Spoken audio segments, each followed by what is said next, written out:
தமிழலை நேயர்களுக்கு வணக்கம். இன்றைய முக்கிய நிகழ்வுகளை இந்த செய்தி தொகுப்பில் பார்க்கலாம்.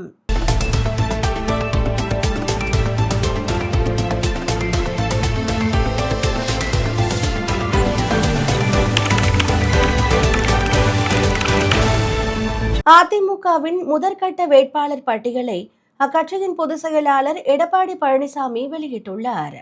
அதன்படி 23 பேர் கொண்ட முதற்கட்ட வேட்பாளர் பட்டியலை எடப்பாடி பழனிசாமி வெளியிட்டு உள்ளார். எடப்பாடி தொகுதியில் அதிமுக பொதுச் செயலாளர் பழனிசாமி மீண்டும் போட்டியிடுகிறார்.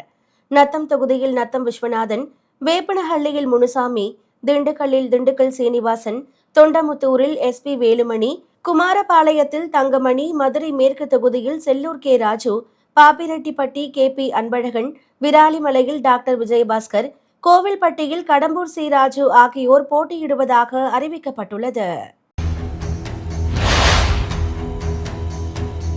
தேசிய ஜனநாயக கூட்டணி சார்பில் போட்டியிடும் வேட்பாளர்களை ஆதரித்து அதிமுக பொதுச் செயலாளர் எடப்பாடி பழனிசாமி இன்று பிரச்சாரத்தை தொடங்குகிறார்.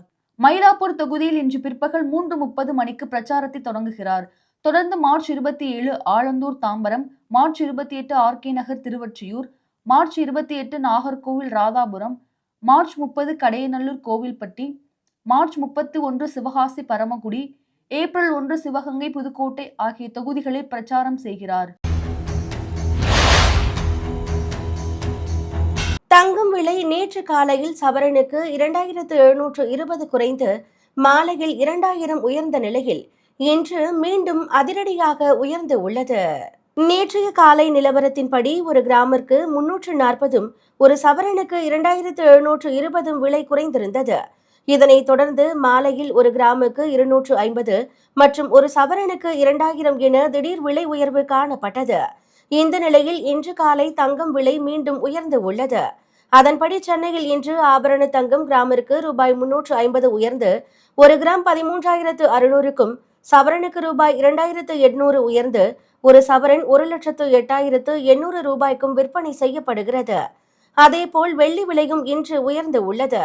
அதன்படி கிராமுக்கு ரூபாய் 10 உயர்ந்து ஒரு கிராம் ரூபாய் 260க்கும், கிலோவிற்கு ரூபாய் 10,000 உயர்ந்து ஒரு கிலோ பார் வெள்ளி 2,60,000க்கும் விற்பனையாகிறது. அதிமுக கூட்டணியில் தமாகவுக்கு 5 சீட் ஒதுக்கீடு செய்யப்பட்டு தாமரை சின்னத்தில் போட்டி என தெரிவிக்கப்பட்டுள்ளது. அதிமுகவில் தொகுதி பங்கீடு நிறைவு கட்டத்தை எட்டியிருக்கிறது. அந்த வகையில் GK வாசன் தலைமையிலான தமாகவிற்கு 5 தொகுதிகள் ஒதுக்கப்பட்டு இருக்கின்றன. ஜான் பாண்டியன் தலைமையிலான தமிழக மக்கள் முன்னேற்ற கழகத்திற்கு 1 சீட் ஒதுக்கப்பட்டுள்ளது. இதற்கான ஒப்பந்தம் அதிமுக பொதுச் செயலாளர் எடப்பாடி பழனிசாமி, பாஜக தேர்தல் பொறுப்பாளர் பியூஷ் கோயல் ஆகியோர் முன்னிலையில் கையெழுத்தானது. 5 இடங்களிலும் தமாக வேட்பாளர்கள் பாஜகவின் தாமரை சின்னத்தில் போட்டியிடுவார்கள் என தெரிவிக்கப்பட்டுள்ளது. ஜான் பாண்டியனுக்கு 1 தொகுதி, அதாவது ராஜபாளையம் ஒதுக்கீடு செய்யப்பட்டுள்ளது. அரிசி ரேஷன் அட்டைதாரர்களுக்கு இலவச ஃப்ரிட்ஜ், குடும்பத்திற்கு ரூபாய் 10,000 வழங்கப்படும் என்று அதிமுக வாக்குறுதி அளித்திருக்கிறது. சட்டமன்ற தேர்தலையொட்டி அதிமுகவின் வாக்குறுதிகளை எடப்பாடி பழனிசாமி வெளியிட்டார். தமிழகத்தில் அதிமுக ஆட்சிக்கு வந்தால் அரிசி ரேஷன் கார்டுக்கு இலவச ஃப்ரிட்ஜ், குடும்பத்திற்கு ரூபாய் 10,000, ஆண்டுக்கு 3 கேஸ் சிலிண்டர் இலவசம் என தெரிவித்தார். அனைத்து குடும்ப அட்டைதாரர்களுக்கும் குடும்ப தலைவிகளின் வங்கிக் கணக்கில் மாதம் ரூபாய் 2,000 உதவித்தொகை செலுத்தப்படும். மகளிரை போலவே ஆண்களுக்கும் நகர பேருந்துகளில் கட்டணமில்லா பயண திட்டம் செலுத்தப்படும்.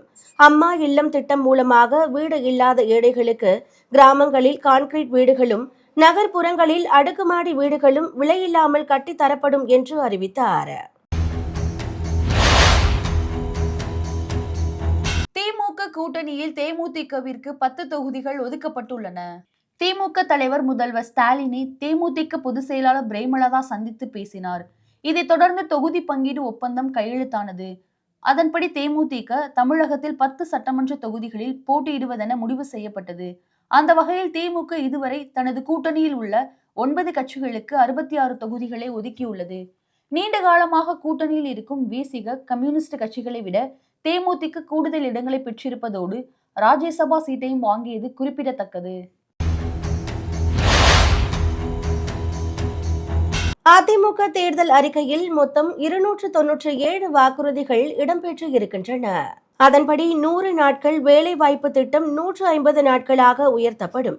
வேலைக்கு செல்லும் 5 லட்சம் மகளிருக்கு ரூபாய் 25,000 மானியத்துடன் இருசக்கர வாகனங்கள் வழங்கப்படும். முதியோர், கணவனை இழந்தவர்கள் மற்றும் மாற்றுத்திறனாளிகளுக்கான ஓய்வூதியம் 2,000 உயர்த்தப்படும்.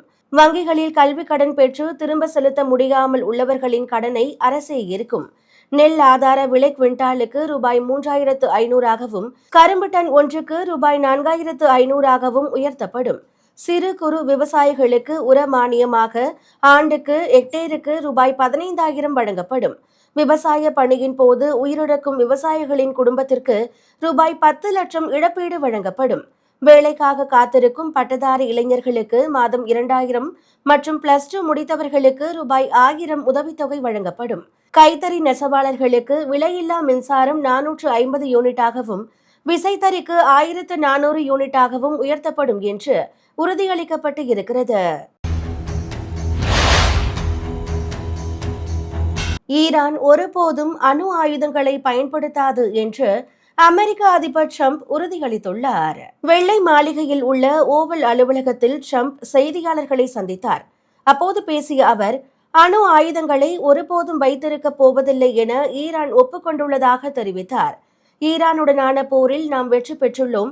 ஈரானின் ராணுவ உபகரணங்கள் அழிக்கப்பட்டு விட்டன.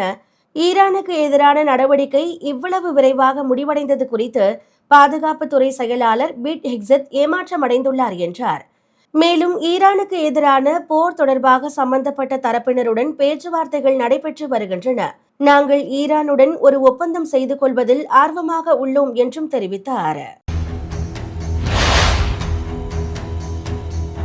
நடப்பு IPL கிரிக்கெட் சாம்பியனான ராயல் சேலஞ்சர்ஸ் பெங்களூரு அணியை ரூபாய் 16,706 கோடிக்கு ஆதித்யா பிர்லா குழுமம் தலைமையிலான கூட்டமைப்பு வாங்கியுள்ளது.